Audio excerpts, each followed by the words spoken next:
Secretary of State John Kerry sticking to the Obama administration's talking points. He said yesterday's terror attack in Turkey, proof that the West is winning the battle against ISIS.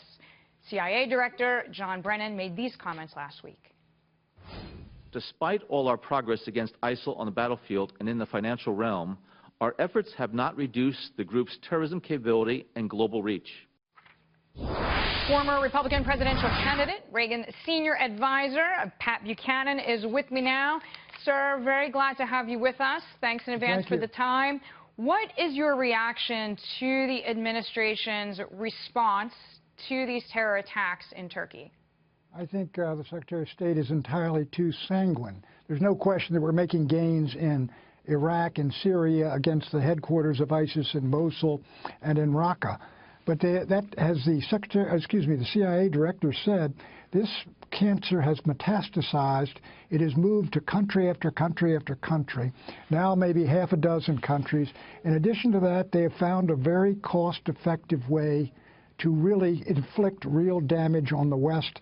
And that's, how many were there? 3 terrorists that did this in Istanbul, and killing all those people. You had one individual down there in Orlando who killed 49 people and wounded something like 53. I think ISIS is moving to the West because they see that the rewards are greater there for the kind of terrorism they can visit on us, whereas the investment in terms of their lives is much smaller. So they're moving the battlefield here rather than over there. And I'm not sure I agree with the Secretary of State that that's a real sign of victory for us. Well, I think the argument at some point along the way was this is an act of retaliation on the part of ISIS because we are, and I'm loosely paraphrasing what I think that the message is, we are beating them in Iraq and in Syria. But to me, terrorists just want to kill. As one of my guests told me last night, this is a group for whom death is a promotion. So I take your point on that clearly. But they have a purpose to their killings. It's not only personal, but it is political, and it is ideological, and it's theological. There's no doubt I think we would benefit if you smash the caliphate and if you capture Baghdadi and kill him or hold him, that would take away the heart of the great cause. But I don't think that would, I think then you would spread all these scorpions throughout the Middle East, and many of them would come to Europe and do their damage there and try to do it here in the United States. But there's no doubt I think we ought to destroy ISIS over there. But I think, again, it is terribly optimistic to say that, suggest that they may be on their last legs, and this is the final, the final sting of the scorpion. I don't believe it is. So let me ask you about an issue of language. And actually, Andrew Peake, who was an Army officer, just said to me he found Hillary Clinton's language, quote-unquote, radical jihadism, as so bizarre, as if there's a kind of moderate jihadism, which I thought was well said and underlines what you're saying, too.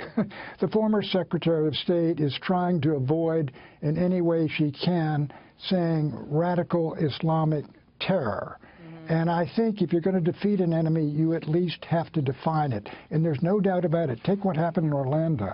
What motivated that guy when he called the cops on the phone and said, I'm doing this for ISIS, I'm a warrior for ISIS? Was he not identifying himself with the radical elements of the Islamic faith and ISIS? I mean, I think that's simple common sense. Also, Loretta Lynch made a comment as well. We're going to play it, and I just want to get your reaction. Sure. Here it is.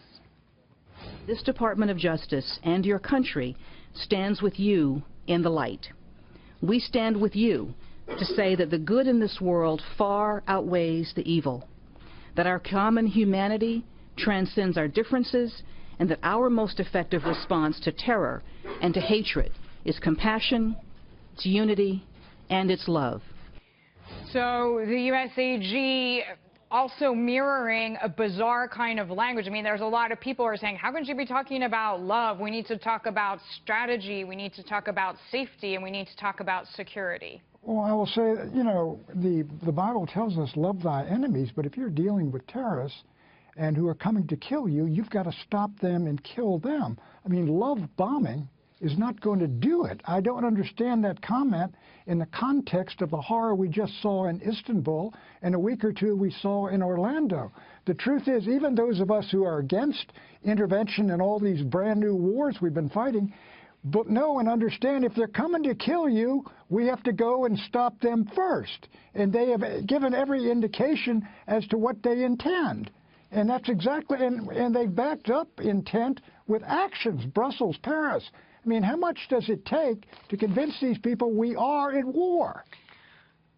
Clearly stated. Pat Buchanan, thank you so much for the time. We're glad to have you here.